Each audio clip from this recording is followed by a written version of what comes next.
Welcome to All Things Financial with Jack Driscoll. Each week, Jack takes on all things you thought were hard to understand about your finances and makes it fun, easy, but most of all interesting. From insurance to the best way to save your money and squeeze the most out of the dollars you put aside for your rainy day. And now, you have a friend in the money business. Here's your host, Jack Driscoll. Welcome back again, everyone, to another edition of All Things Financial. What I wanted to go over now is some of the issues and concerns regarding the flooding that just happened on June 20th, last Wednesday, about a week and a half ago now. And there are many issues that none of us were prepared for, let alone the flood, but the aftermath of the flood. What do we do now that we've been flooded or our neighbors have been flooded, people we want to help, and we're trying to band together as a community. My office is in Bethel Park, so I'm watching the community of Bethel Park and neighboring communities, Bridgeville in the city, South Park, all the communities are trying to get together to help each other out, which is a wonderful thing to see. And what I wanted to share on this week's show are just some bits of information that might help some of you.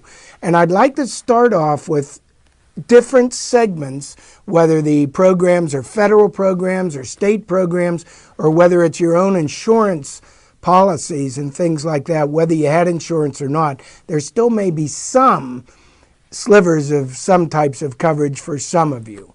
So listen through the show and we'll go through each one by one.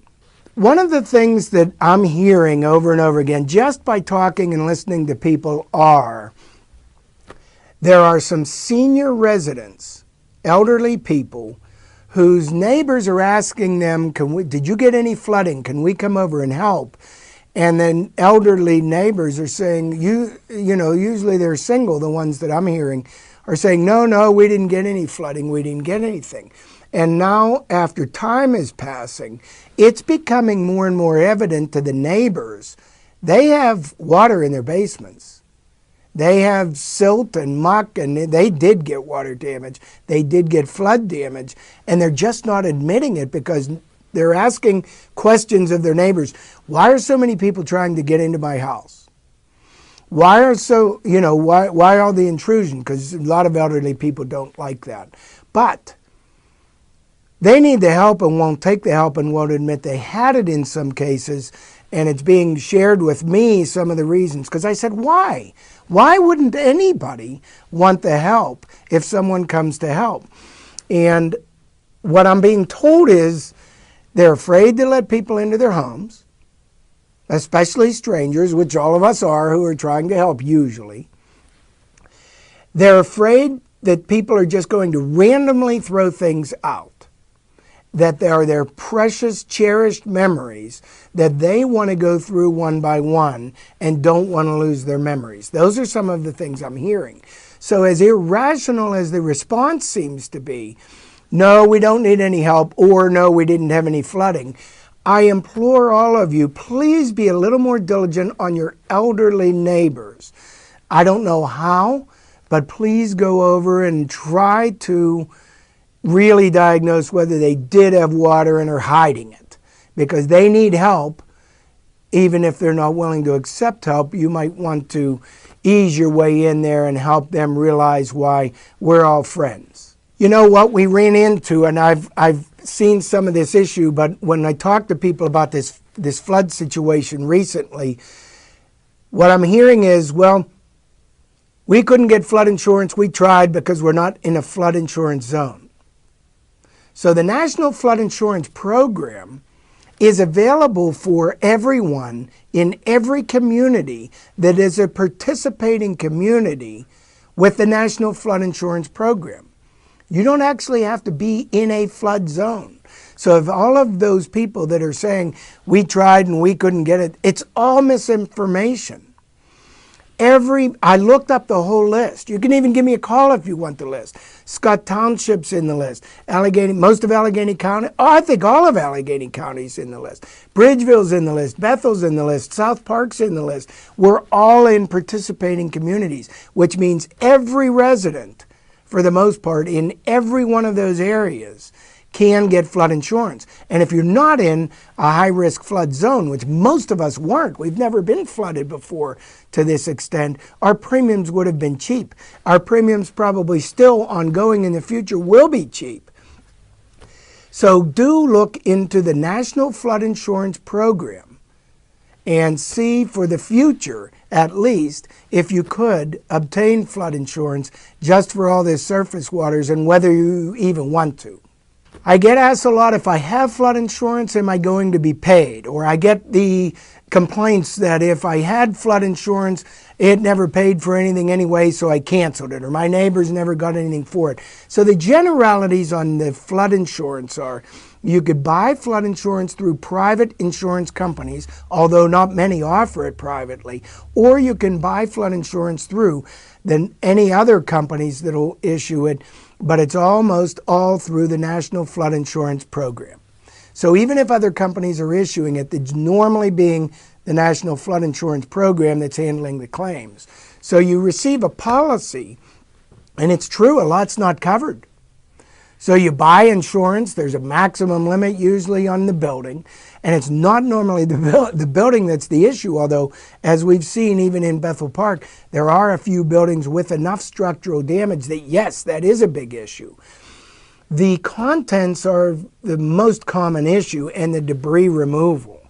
You will see most damage in our basements. So flood insurance in many areas of the country, Florida let's say, are all ranches with no basement. They're all built on slabs. Totally different coverage scenario than we have here with all these basements. Most flood insurance will not cover much underground level in basements. So your basement fills up 4 feet and it ruins your hot water heater, it ruins your furnace, it ruins all your carpeting, it ruins all your contents, even ruins your drywall that you had a finished basement and things in your garage. We've got a problem because not much of that is covered, but some of it is. The fixed appliances as a majority. So our furnace and our hot water heater and our electrical box, if it got there, those type things are typically going to be covered underground, not a whole lot else. But hey, that's $5,000 or $7,000 or $10,000 there. So that's the answer, the short answer on, can we buy this insurance? Are we eligible? And if we did, would it even cover anything? What we have as a major question with this flood situation that we've just had is, where do we go for help if we did not have insurance? I brought some resources that I know of, and there are many, many others. Number one, check with each one of your communities. So I know most of you have done that already.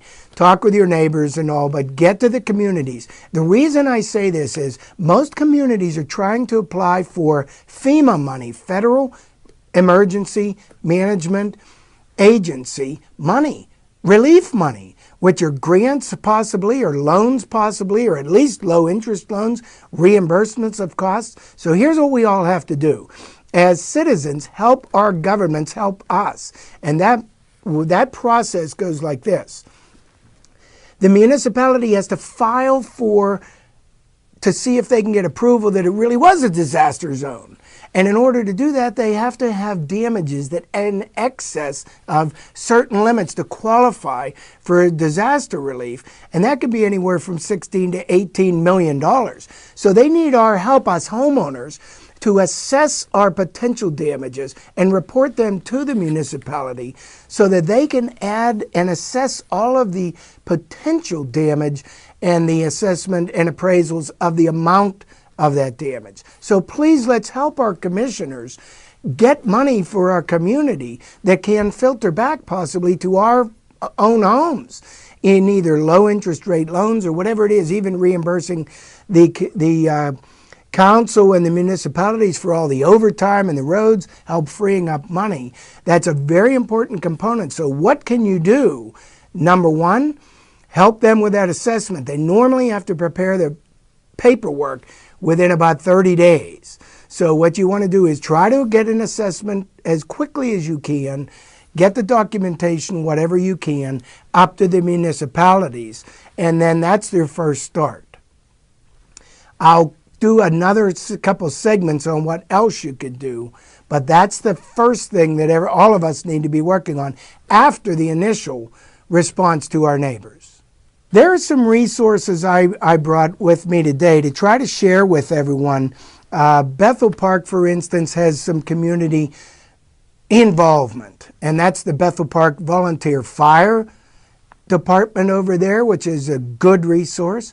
The community center, you come over here to the municipal building and you contact, and I'm going to share a couple phone numbers and contacts with you to maybe help us all communicate a little bit better. What we have first is we have a Black Hawk, and I don't mean first in order of priority. We have a Black Hawk Family Relief Fund. I want everyone to Google that if they think they need some help or have neighbors need some help, because there's a relief fund there, and also through the relief fund they're trying to collect donations. One of the easiest ways to get donations to them is go to any Citizens Bank, and you can actually donate. They're taking donations in person toward the Black Hawk Family Relief Fund, and that's for Bethel Park. So that helps a lot. That's number one. We have some other resources here. We have the Bethel Park Emergency Management. Now, as I understand it, and I could be wrong on this, I think this is being I think they're newly forming another group here too, to where we have the fire department, we have the police department, and the fire department's mostly a volunteer fire department. They're trying to assemble a volunteer emergency management response team. But in any case, there's a phone number here at the municipality, and it's 412-831-6800, extension, I have extension 205 or extension 130. I'm not sure whether both of those extensions are correct, but what they're designed for are to report damage if you have not done so already. If you've sustained any damage, that's your first starting point. Make the municipality aware. That's your first starting point there, and it helps a lot of us help you, and it helps you report everything and helps us all connect together. Now, there's another one. The County Assistance Office says they're aware of flooding and power outages that may have ruined the food supply of some SNAP, which are food stamp recipients. So they have an 800 number or a toll-free number they want you to contact if that's happened to you, and that is 1-877-395-8930. There was a council meeting last week, and there were a couple representatives from political offices there, looking to see where they can help. And I saw an article here regarding Allegheny County, actually.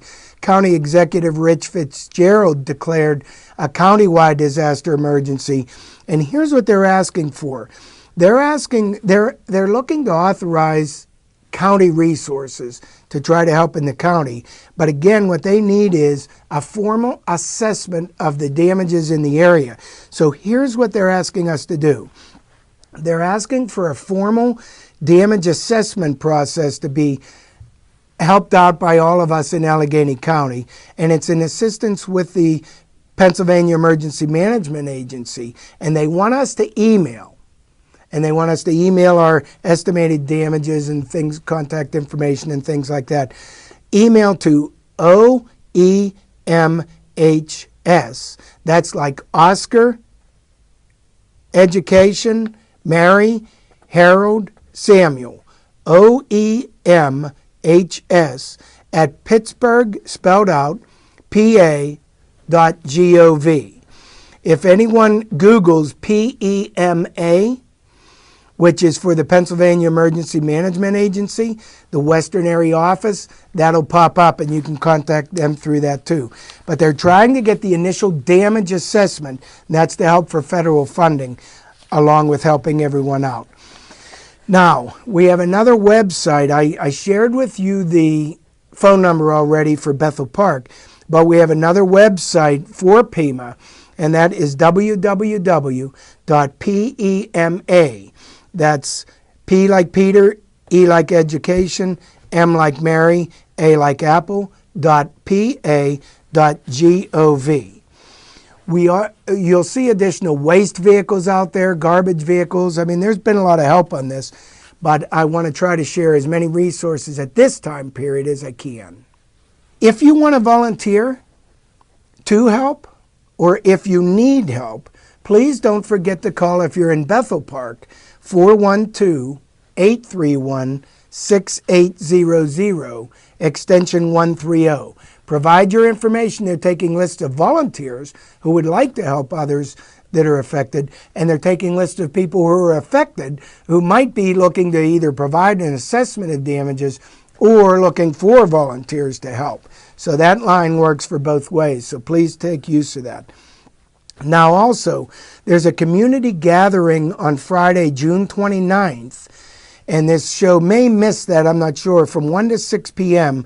at the Schoolhouse Arts Center at 2600 South Park Road, next to the Community Center in Bethel Park, Pennsylvania. That's to allow for supportive conversation. In other words, all of us getting together to figure out what to do for each other. And there will be snacks and beverages provided, so please come out for that if you can. And also on Friday at that community center, you'll see there's a service resource center set up on the following Friday, July 6th, at the community center in Bethel Park from 2 to 8 p.m. And various agencies will be there, and we're just trying to help to see what resources are available for flood victims. The Black Hawk Family Relief Fund has actually set up a GoFundMe page for monetary donations. So please also take advantage of that, or go to Citizens Bank directly and you can make your contributions there.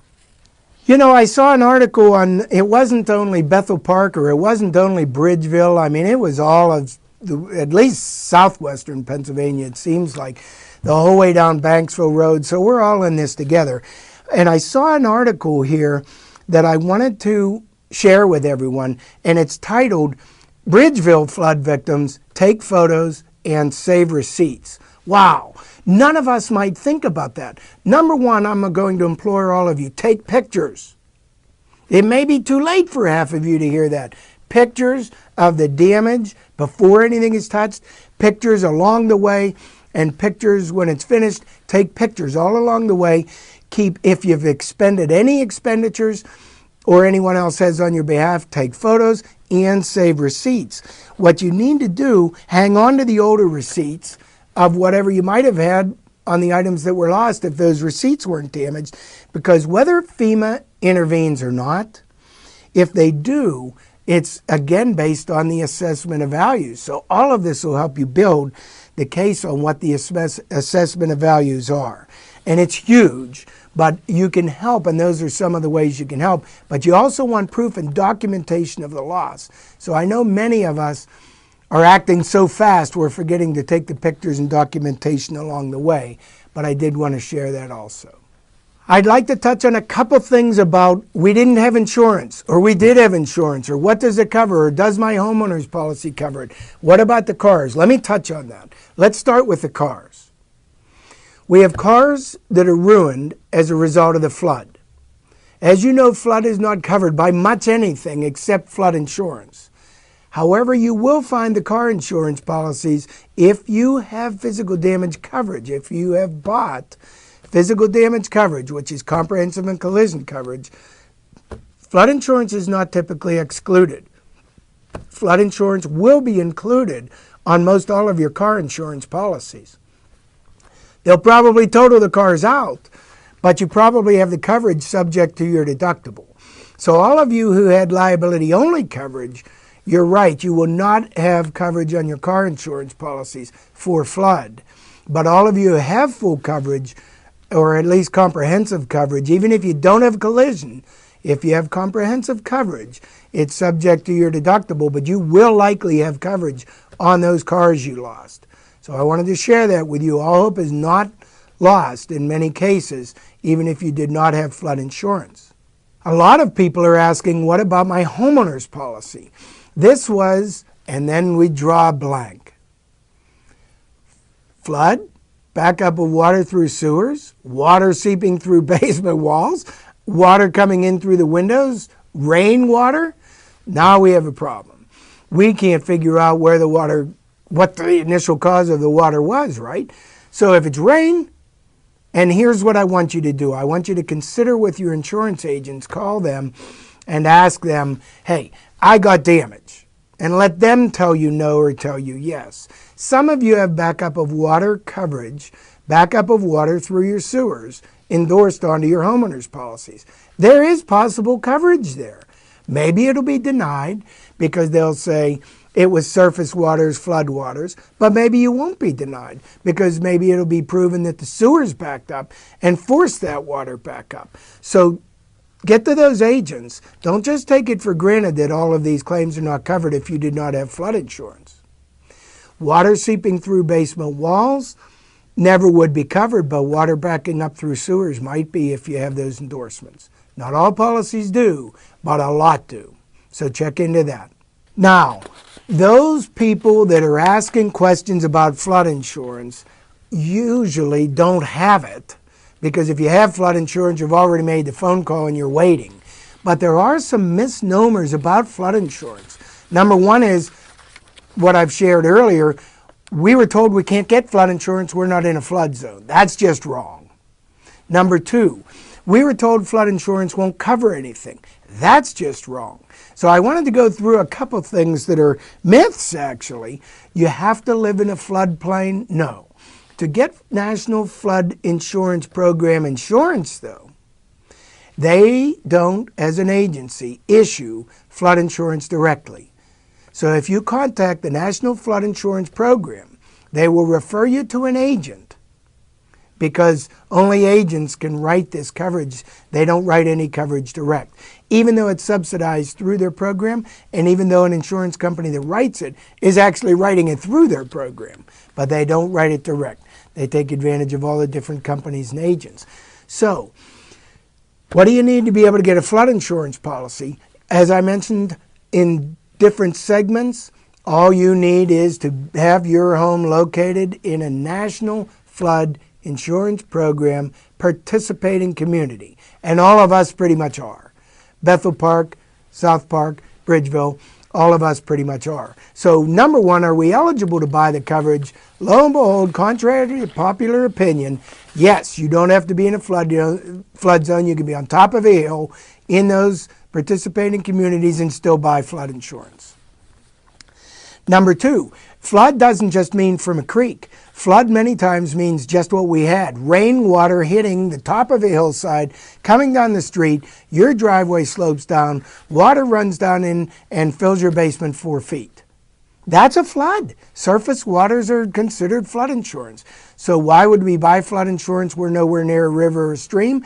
I always hear, if a river or stream gets up this high, we're all gone. We're all done for. Well, as we just witnessed, that's not how it works. Rainwater comes from the sky, and all it has to do is hit the hollow of a hill in between two high hilltops, and you end up getting water in your house. So that's considered a flood. So take it more seriously now. This event just showed us than we thought before. So it's not just for high-risk areas, as we just learned. Now, another myth, flood insurance covers everything. Well, no. There's above ground, there's below ground. It covers very little below ground, but it does cover the structure. It does cover the furnace. It does cover the hot water heater and things like that. That's a lot of money. So it does cover something.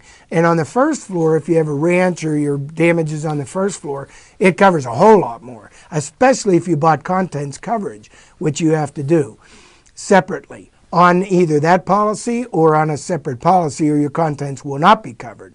And thirdly, if you have an appurtenant structure, what we call it, like a garage or shed out back, you have to make sure coverage is covering those contents, because it's above ground. You have a very good chance of having coverage unless you forgot to list it, and then you don't.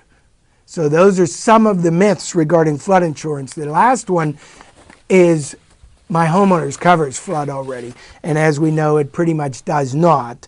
And I did explain there are many different things that I'm not able to go through on these segments, but Contact your agents. Find out what you are and are not covered for. Find out what you are and are not eligible for. I want to talk to you business owners briefly. Businesses get flooded too. And when a business gets flooded, it's expensive. It's also lost work. It's downtime. You're out of business possibly for a period of time. And you have sanitary issues if you're a restaurant. So we have many issues in there, but I'm going to share something with you. We're all being told that if you don't have flood insurance, you don't have insurance. And I'm going to tell you, if you have your equipment scheduled on your business package, if you have regular contents and you say, I have $300,000 worth of contents, and that's how your policy is listed, you have building and you have contents, or business personal property, flood is probably excluded from all of that damage on those contents. But if you have equipment and your equipment is scheduled, in other words, listed, specifically scheduled equipment all along the line, typically on an equipment floater, and we've had cases where $300,000 or $400,000 of equipment is scheduled, flood is not typically excluded. Let me say that again. If you have equipment and you're a business and that equipment is scheduled as specific equipment on a business policy, we have seen massive lists of equipment, $300,000 or $400,000, for example, all scheduled. And the flood in Carnegie in 2004, some businesses got paid to replace all of that equipment brand new, and other businesses didn't, solely because they had their equipment scheduled and the business right next door did not. And the same flood, they were covered. So check your policies. Do not take for granted, we don't have flood insurance, we're on our own, none of this is covered. Check it, see if you have equipment floaters. Some of you may actually be covered for what you think you are not. All right, folks, I appreciate you tuning in to another edition of All Things Financial. I'll be back again next week.